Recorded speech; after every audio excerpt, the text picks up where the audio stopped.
L'associazione che unisce gli istituti di assistenza del Veneto, che si chiama URIPA, ha già fatto i conti. Nelle case di riposo, che in tutta la regione sono 346, con quasi 36.000 anziani ospiti, il timore è che le rette pagate dalle famiglie possano aumentare fino a 400 euro al mese per colpa del caro bollette. I rincari dell'energia, insomma, si ripercuoterebbero inesorabilmente sulle famiglie.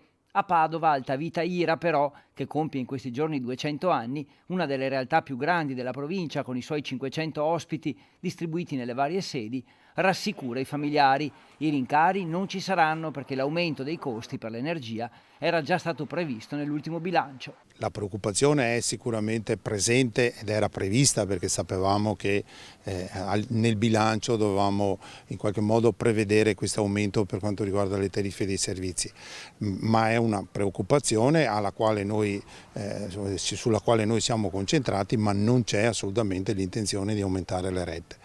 E quindi voglio rassicurare i nostri concittadini che Altavita Ira farà tutto il possibile per contenere e tenere la retta attualmente vigente. Un timore è quello degli aumenti che potrebbe in futuro estendersi anche alle scuole dell'infanzia paritarie e agli asili.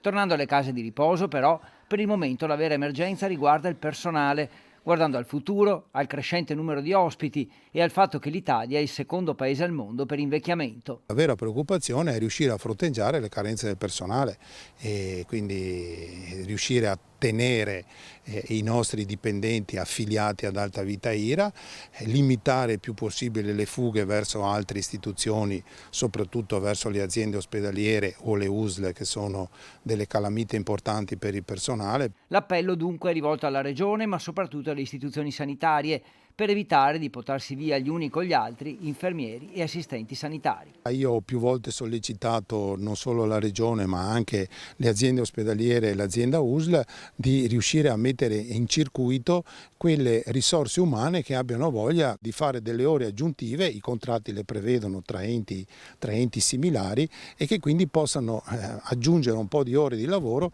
e quindi dedicarle alle RSA.